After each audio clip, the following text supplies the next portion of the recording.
Hello, नमस्कार दोस्तों। स्वागत है आपका आपके YouTube channel Ram driving guide में। तो आज की हमारी जो क्लास है वो हमारी क्लास नंबर सेकंड है, जिसमें आज हम करेंगे कि किस राज्य में कौन सी फसल का उत्पादन सबसे ज़्यादा किया जाता है। तो ये काफ़ी बहुत हर एग्जाम में जाता है। हर एग्जाम में ये 1 से 2 क्वेश्चन आपके देखने को मिलते हैं। BRF क्रिस में भी ये आपका पिछली बार पूछा गया था, तो उसी के बेस पे हम ये क्लास लेके आए हैं।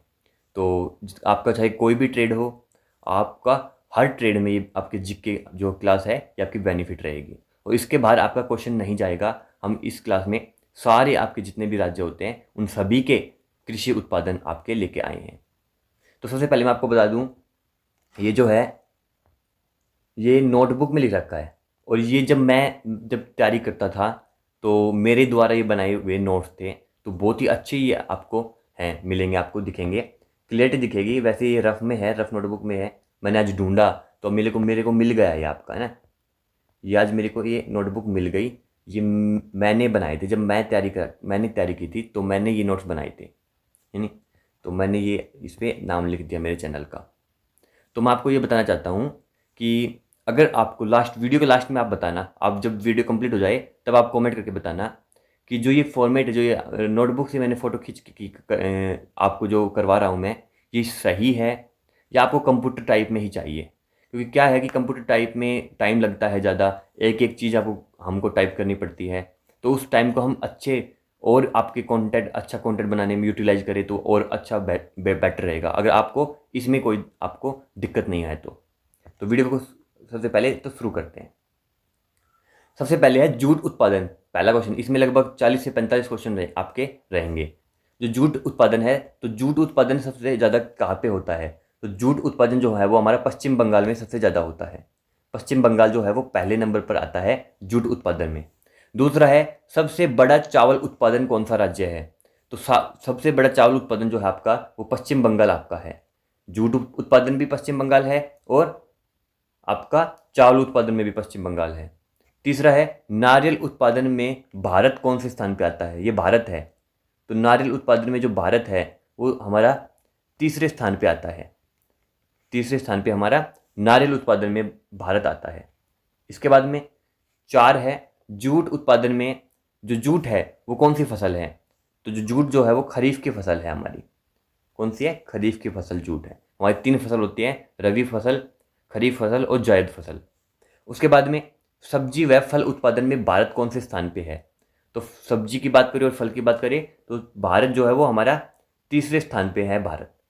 तो नारियल उत्पादन में भी भारत तीसरे स्थान पे हो गया। सब्जी और फल उत्पादन में भी आप हमारा जो भारत है वो तीसरे स्थान पे हो गया। और पश्चिम बंगाल जो है वो जूट में और आपका चावल उत्पादन में पहले स्थान पे है।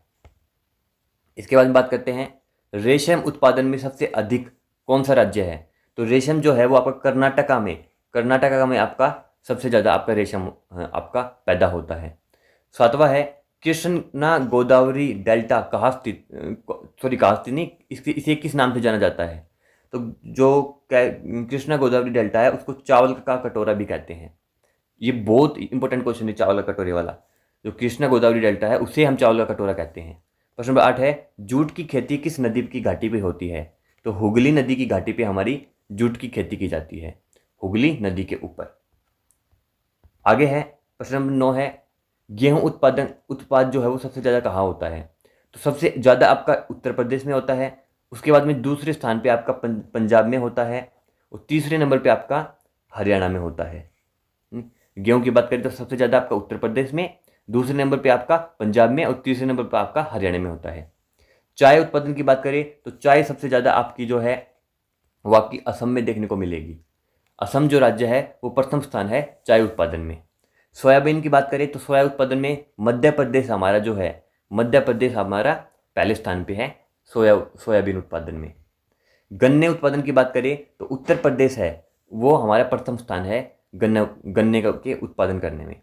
रबड़ की बात करें तो केरल आपका जो है वो आपका रबड़ के लिए है। काजू के लिए भी आपका केरल है, यानी रबड़ के लिए भी केरल है और काजू के लिए भी केरल है। उत्तर प्रदेश किस किस में हो गया? उत्तर प्रदेश आपका गेहूं में हो गया, गन्ने में हो गया और आपका दुग्ध उत्पादन में भी आपका उत्तर प्रदेश जो है वो प्रथम स्थान पे है। तो क्या क्या हमने देखा, उत्तर प्रदेश जो है वो गन्ने के लिए है, दुग्ध के लिए है, दूध के लिए है, और आपका गेहूं के लिए है। और पश्चिम बंगाल था जो था वो जूट के लिए था और चावल के लिए था। और हमने देखा मध्य प्रदेश है वो सोयाबीन के लिए है, रबड़ है वो केरल के लिए, और काजू भी जो केरल है, केरल में सबसे ज़्यादा होती है काजू और रबड़। इसके बाद में बात करते हैं चावल का कटोरा जो आपका है वो इंपॉर्टेंट था, तो कृष्णा गोदावरी डेल्टा पे आपका चावल का कटोरा है। मूंगफली की बात करें तो मूंगफली जो है वो आपकी गुजरात में सबसे ज़्यादा अधिक होती है, ये आपको खुद ही याद करने पड़ेंगे। मूंगफली आपकी गुजरात में सबसे ज़्यादा अधिक होती है। केसर की बात करें तो केसर भी आपका जो है वो आपका जम्मू कश्मीर में आपका सबसे अधिक पाया जाता है केसर।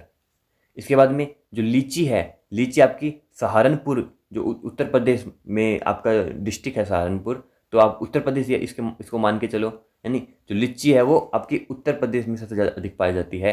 केसर हमने देखा जम्मू कश्मीर में, और मूंगफली आपकी गुजरात में पाई जाती है।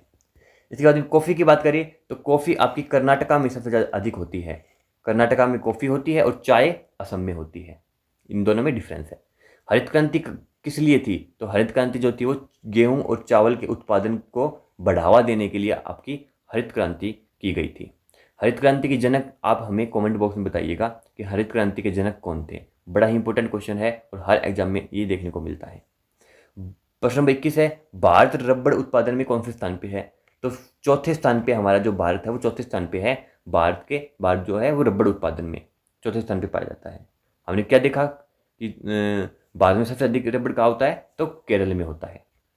उसके बाद में आगे बात करते हैं, प्रश्न नंबर 22 है, सोयाबीन सबसे ज़्यादा उत्तर प्रदेश के किस राज्य में पाया जाता है, किस जिले में पाया जाता है, तो उत्तर प्रदेश के बुंदेलखंड में आपका सबसे ज़्यादा आपका सोयाबीन पाया जाता है।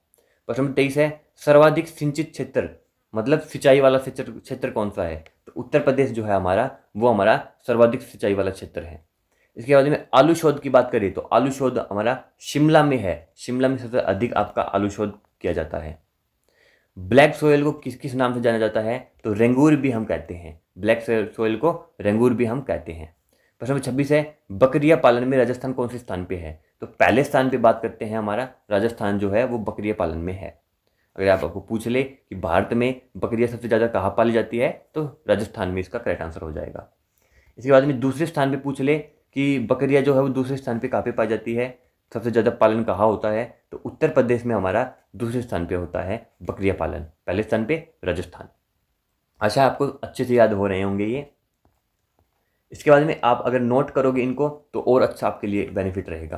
प्रश्न नंबर 28 है, कृषि को दुष्प्रभावित करने वाला तत्व कौन सा है, तो जो वृष्टि है, वृष्टि हम किसे कहते हैं, वृष्टि ओले को कहते हैं। ओले जब होते हैं ना, बारिश के साथ ओले गिरते हैं, उसे हम वृष्टि कहते हैं। तो वो हमारी कृषि को सबसे बड़ा तत्व होता है दुष्प्रभावित करने के लिए, नष्ट करने के लिए।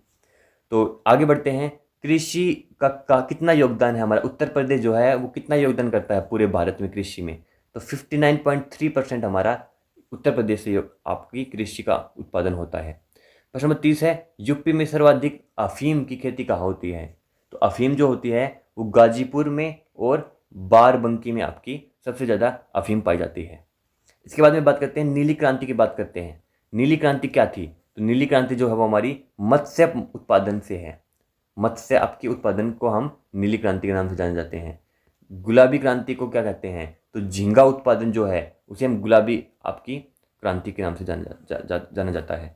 हरित क्रांति क्या थी, हरित क्रांति अपनी गेहूं और चावल के लिए हरित क्रांति थी।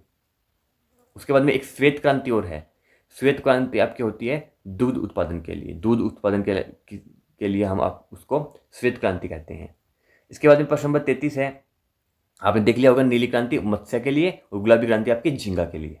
प्रश्न नंबर 33 है, अधिकतम कृषि घेरने वाली फसल कौन सी है, तो जो धान है, धान आपकी अधिकतम कृषि घेरने वाली फसल होती है, मतलब उसको ज़्यादा जमीन चाहिए उसको पैदा करने के लिए।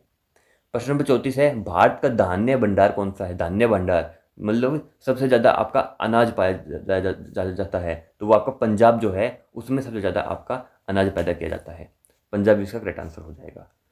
प्रश्न नंबर 35 है, सर्वाधिक आंवला उत्पादन उत्तर प्रदेश का कौन सा जो है आपका वो जिला है, तो प्रतापगढ़ जो है आपका वो उसमें सबसे ज़्यादा आपका आंवला पाया जाता है। अंगूर का उत्पादन सबसे ज़्यादा कहाँ होता है? तो अंगूर का उत्पादन हमारा महाराष्ट्र में के नासिक जिले में आपका सबसे ज़्यादा अंगूर का उत्पादन होता है।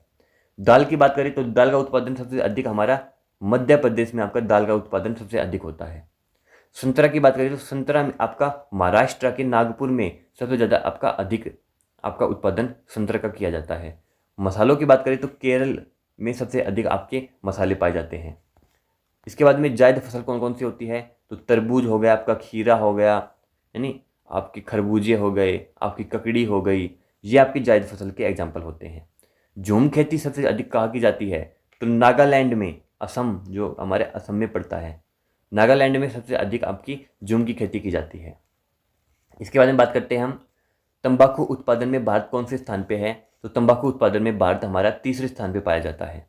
प्रश्न नंबर 43 है, सबसे बड़ा उत्पादक और उपभोक्ता कौन सी फसल का होता है? तो दलहन, दलहन होता है हमारा दाल, दाल को हम दलहन बोलते हैं। तो ये हमारा सबसे बड़ा उत्पादक है। और उपभोक्ता, उपभोक्ता मतलब जहाँ पे हम खाते हैं, उत्पादक मतलब हम पैदा करते हैं। तो जो दाल होती है उसको हम पैदा भी सबसे अधिक मात्रा में करते हैं और खाते भी अधिक मात्रा में है। प्रश्न नंबर 44 है, 1960 में क्या हुआ था? तो 1960 में हमारी गेहूं के उत्पादन में वृद्धि हुई थी। 1966 है ये, 1966 में आपकी गेहूं के उत्पादन में वृद्धि हुई थी। तो ये आपके क्वेश्चन थे, टोटल 44 क्वेश्चन। बस मुझे एक बात बताओ, यानी और आप सभी से रिक्वेस्ट है, आप सभी से मैं आपसे बड़े ही प्रेम से रिक्वेस्ट कर रहा हूँ कि आप कमेंट बॉक्स में ज़रूर हमें बताइएगा कि ये जो हम ऐसे फ़ोटो खींच के अगर हम आपको करवाए, सारे नहीं, आपके लगभग कुछ एक हम ऐसे चैप्टर हम मेरे नोट्स मैंने जो बनाए हैं उसमें कुछ एक चैप्टर ऐसे हैं जो मैंने मतलब बहुत अच्छे अच्छे कंटेंट है जो मैं आपको वैसे टाइप करूँगा अगर कंप्यूटर पे तो भी मैं यही मटेरियल करूँगा, है ना। इससे बाहर तो मैं वैसे भी नहीं करने वाला। ये इनफ है, ये इतना ही आपको इससे पूछा जा जाता है। ये आपका बेसिक लेवल का होता है, इसी में से आपका क्वेश्चन बनता है, यानी ज़्यादा डीप में हम ये हमसे नहीं पूछता है। तो मैं अगर कंप्यूटर में टाइप करूँ तो भी यही आपको कंटेंट मिलेगा, इधर भी आपको यही कंटेंट मिल रहा है। बस फ़र्क इतना है कि इसमें जल्दी से हो जाता है, फ़ोटो खींच के मैं आपको बता देता हूँ, तो इसमें टाइम बच जाता है। उस टाइम को हम और अच्छे जगह पे यूटिलाइज कर लेंगे, यानी आपका और जो आपका कंटेंट है अच्छा बनाने में हम यूटिलाइज कर लेंगे। बाकी कंटेंट आपको इधर भी यही मिलेगा, कंप्यूटर टाइप में हम आपको PDF बना के पढ़ाए तो उसमें भी वही मिलेगा, बस उसमें थोड़ा सुंदर दिखेगा, यानी। तो आप हमें बता दीजिएगा, आप कमेंट करके ज़रूर बताइएगा कि कैसे ऐसा ठीक है, तो हम ऐसा रखें। अगर आप कहोगे तो हम कंप्यूटर टाइप में भी हम आपको करवा देंगे। तो आप ज़रूर हमें बताइएगा कि क्या करना है क्या नहीं है। बाकी ये आपको आप नोट कर लिए होंगे आपने आपकी नोटबुक में, या फिर आपने याद कर लिए होंगे, बड़े ही आसान ही एक बार में ही आपके याद हो गए होंगे। तो मिलते हैं नेक्स्ट क्लास में। अभी तक के लिए इतना ही, और वीडियो को लाइक कर लो, चैनल को सब्सक्राइब कर लो और कमेंट करके हमको ज़रूर बताना। जय हिंद।